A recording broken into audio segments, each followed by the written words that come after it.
আওয়ামী লীগ চলে গেছে, এখন রাজাকার আলবদরদের বিরুদ্ধে যারা এই দেশে হিজবুত তাহরিরের রাজত্ব প্রতিষ্ঠা করতে চায়, যারা আল কায়দার রাজত্ব প্রতিষ্ঠা করতে চায়, যারা লস্করে তৈয়বার নেতৃত্বে 5ই আগস্ট করছে বলে লস্করে তৈয়বার লোকজন দাবি করে যে আমরা 71-এর প্রতিশোধ নিছি, ওই সব আলবদর রাজাকারের বাচ্চারা বিএনপি কে রাইকা তাদের শান্তি নাই। তারা মনে করে বিএনপি পথের কাটা হয়ে দাঁড়াবে এক সময়, কারণ বিএনপির নেতা তো মুক্তিযুদ্ধ করছে। আলবদরের আসল রূপটা বের হলো, রাজাকারের আসল রূপটা বের হলো।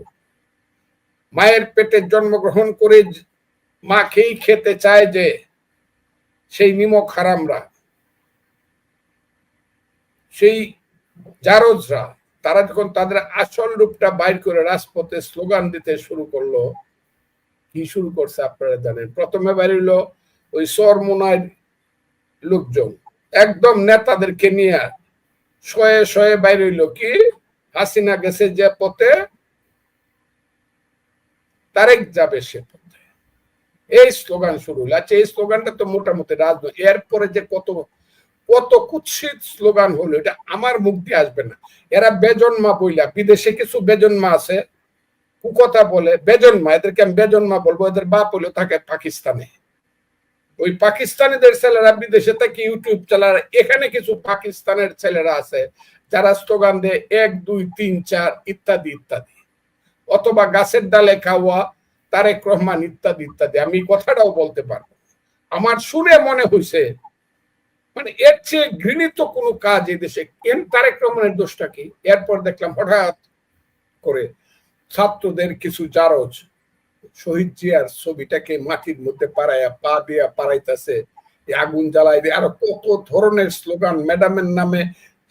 যে ম্যাডাম এই কিছুদিন আগে 11ই জুনের আগেই বলছে এই ইউনূস সাহেবের সঙ্গে শত্রুতা করা যাবে না, মিলেমিশে থাকতে হবে, ম্যাডামের এখন অসুস্থ অবস্থা, উনি চায় ওনার সন্তান যাতে কোনো বিপদে না পড়ুক। সেই ম্যাডামের নামে কুৎসিত স্লোগান, এগুলা শুনে শুনে আমার কাল জ্বালাপালা হয়ে গেছে।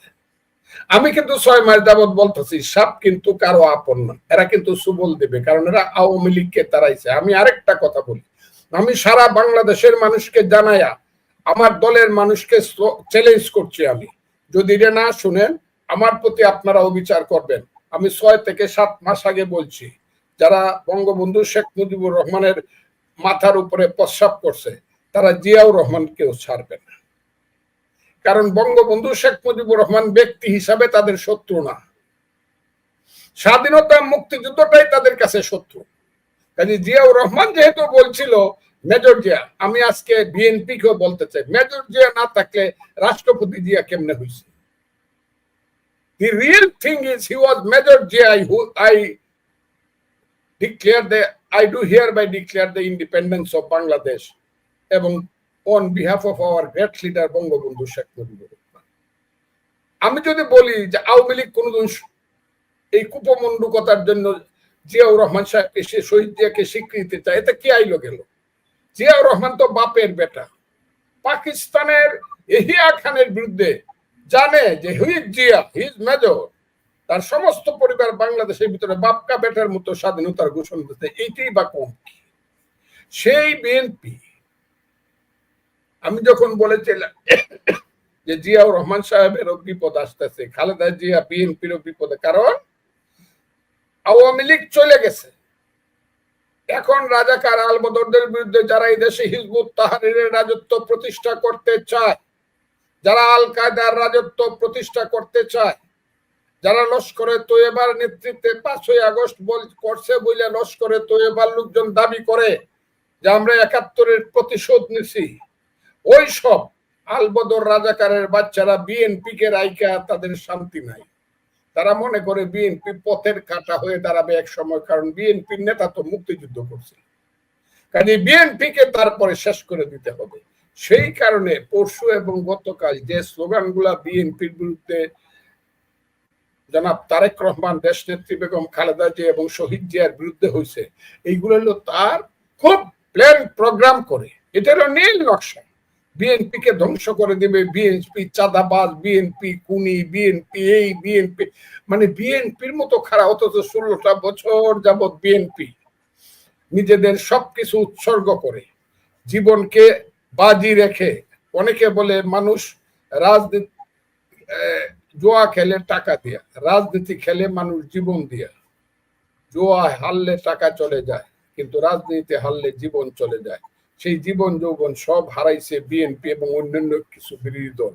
16 বছর আন্দোলন করছে, এখন এসে বিএনপি কে এমন ভাবে স্লোগান দিচ্ছে ঢাকা বিশ্ববিদ্যালয়ে, আমার খুব খারাপ লাগে, খুব খারাপ লাগে। আমি আপনাকে খুব ক্লিয়ারলি বলছি, ঢাকা বিশ্ববিদ্যালয় এখন রাজাকারের বাচ্চারা দখল করে বসে আছে।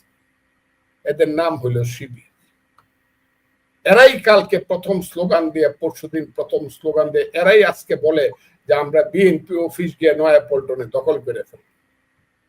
আমি আপনাদের কাছে খুব ক্লিয়ারলি বলতে চাই, এখন যে আজকের যে স্লোগানটা ছিল তুমি কে আমি কে রাজাকার রাজাকার, এই স্লোগানটা জামাত সহ সমস্ত সাম্প্রদায়িক শক্তি এবং ইসলাম নামের ধর্ম ব্যবসায়ী শক্তি এবং এই যে ছোট ছোট এনসিপি টেনসিপি, আমি খুব ক্লিয়ারলি বলি, এরা যারা আছে এবি পার্টি, তারা এই দেশে সেই স্লোগানটাই প্রতিষ্ঠিত করতে চায়, তুমি কে আমি কে রাজাকার রাজাকার।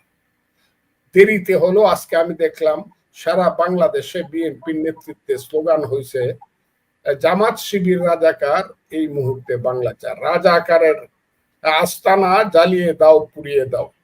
এই স্লোগানগুলো এবং জামাতের বিরুদ্ধে এবং রাজাকারের বিরুদ্ধে ভীষণ, বা আমি সবচেয়ে এই ব্যাপারে এখন আমি কি বলবো, আমি এখন নিজেকে অনেক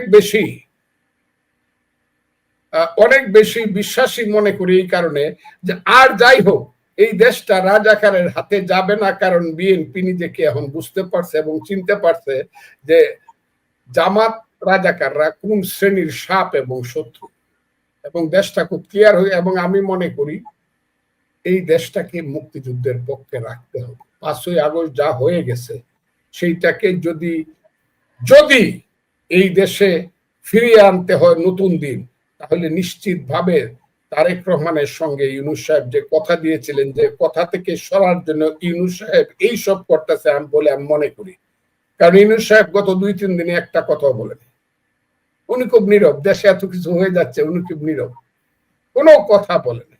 ইউনূস সাহেবের উচিত হলো দ্রুত নির্বাচন দেওয়া, ডিসেম্বরের মধ্যে প্রস্তুতি নেওয়া, ডিসেম্বরের মধ্যে ইলেকশন দেওয়া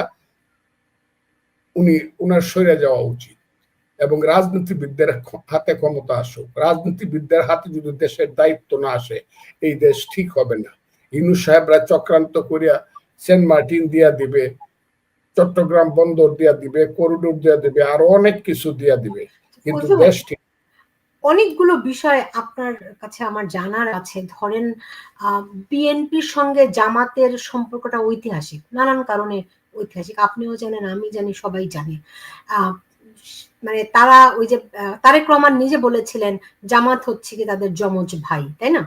সো এখন কি জামাতের সঙ্গে এই প্রথম আমরা দেখলাম যে জামাতের বিরুদ্ধে বিএনপির সবাই স্লোগান তুলছে, তো এটা কি দীর্ঘস্থায়ী হবে? কিন্তু বিভিন্ন সময় আবার তারা কি আসল শত্রুকে চিনতে পারবে নাকি? অনেকে আবার এখানে বিভিন্ন জন মন্তব্য করছে যে জামাত এবং বিএনপির সম্পর্ক হচ্ছে স্বামী স্ত্রীর মতো, ঝগড়াঝাটি লাগে, ভোটের রাজনীতিতে তো আবার তারা জোটবদ্ধ হয়ে যায়। আমি আপনাকে খুব ক্লিয়ারলি বলি, বিএনপি, আমার ধারণা, আমি বিএনপির ভিতরে থেকে যতটুকু ফিল করি, যদিও আমি বিএনপির সাংগঠনিক শক্তির ভিতরে অতটা না, কিন্তু বিএনপির নেতা কর্মীদের এবং যুব শক্তি এবং ছাত্র শক্তিকে আমি যতটুকু চিনেছি, এবং তাদের যে বক্তব্য আমি পাই থ্রো ইউটিউব, থ্রো মেসেজ, আপনি চিন্তাই করতে পারবেন না। আর কালকে পরশু তার আগের দিন এবং প্রতিদিন প্রায় বিএনপির যুবক ছাত্রদের সঙ্গে আমার দেখা হয়, কেউ না কারো সঙ্গে দেখা, এবং প্রত্যেকেই আমাকে ধরে বলে আপনি যা করতেছেন এটাই ঠিক আছে। আমি তো বললাম যে জামাত যদিও বিএনপির ভিতরের মধ্যে অনেক বেশি পলিউটেড করছে, অনেক বেশি, গত ওই 2001 সনের পর থেকে অনেক বেশি জামাত আওয়ামী লীগের ভিতরে ঢুকছে কিনা বলেন। এই যে আজকে সার্জিস আলম, এই যে সাপের বাচ্চাগুলা, এরা কি? এরা দুইটা বক্তৃতা আজকে আমি শুনতেছিলাম বঙ্গবন্ধু সম্পর্কে। সার্জিস আগে কি বক্তৃতা করছে আর এখন কি করছে আপনারা তো শুনেন নিশ্চয়ই। এবং এরা হলো রিয়েলি এরা হলো জামাতের ডালপালা। এদের কি এনসিপি বলে তো লাভ নাই, এদের সৃষ্টি তো হচ্ছে ওখান থেকে, জামাত থেকে এদের সৃষ্টি। হাসনাত বলে ন বলেন, এরা তো ছাত্রলীগের ভিতরে ঢুকে বসেছিল, বিএনপির ভিতরে নাই, এটা কে বলবে? আমি তো উদাহরণ দেখাইলাম, জালকাঠি একটাকে যে নমিনেশন নিছে কি ডক্টর ফক্টর রাজাকারের আল বদরের বাচ্চাগুলা, এগুলা তো বিএনপি করছে, কইছে আমি বিএনপির নেতা। কাজেই একটা বিএনপি কে কিছু বিভ্রান্ত করতে পারছে এবং হয়তো বা আগামী দিনে করবে। কিন্তু আমি খুব ক্লিয়ারলি বলতে চাই, আপনার প্রশ্নের টোটাল উত্তর না দিয়ে বলতে চাই, আজকে আওয়ামী লীগ এই দেশে নাই, রাজনৈতিক ভাবে নাই। আমি কথাটা বললাম, আদর্শগত ভাবে ওই যে আমি বলি যে বাঙালি রাজনীতি, বাঙালি যতদিন থাকবে আওয়ামী লীগের অর্থাৎ আদর্শিক রাজনীতি, এটা পরের ব্যাপার। ওই যে আমি আরো বলি, আপনিও আমার প্রতি, আপনারা হয়তো বা রাগ করেন যে আওয়ামী লীগের আলেখতে 10 বছর লাগবে, সাংগঠনিক ভাবে আমি বলছি। ইভেন ইলেকশনে আইলেও আওয়ামী লীগের যে বড় বড় নেতারা, এরা কিন্তু মানুষের কাছে গিয়া বলতে পারবে না যে আমারে ভোট দেন, কারণ তারা যা করছে মানুষ পছন্দ করে নাই বা মানুষ তাদেরকে দেখতে পারবে না। আমি এই কথাটা বলছি, আওয়ামী লীগ বেশ কিছুদিন রাজনীতি থেকে, অ্যাক্টিভ পলিটিক্স থেকে বাংলাদেশে অনুপস্থিত থাকবে। সেইখানে জামাত, আলবদর, রাজাকার, মোল্লা মৌলবীরা এবং স্বাধীনতা বিরোধী শক্তি, এইসব এনসিপি মিলে টিলিয়া এরা স্বাধীন 71-এর বিরুদ্ধে স্ট্যান্ড নিছে। 71 নাই, এখন 71 কে বলবে? বিএনপি যদি না বলে যে না আমার 71, আমি আমার দলে কালকে দেখলাম এই কথাটা আসতেছে না, বিএনপি যদি না বলে যে না 71 আমাদের নেতা এবং আমাদের দলের অনেকেই এখনো জাতীয়তাবাদী মুক্তিযোদ্ধা দল আছে, বিএনপিতে অনেক মুক্তিযোদ্ধা আছে। গত 10 বছর যাবত আমি মুক্তিযোদ্ধা দলের প্রত্যেকটা মিটিং এ যাই, অনেক মুক্তিযোদ্ধা বাংলাদেশে, তারা কিন্তু এইসবের সাথে নাই, তারা কিন্তু 71-এর সাথে।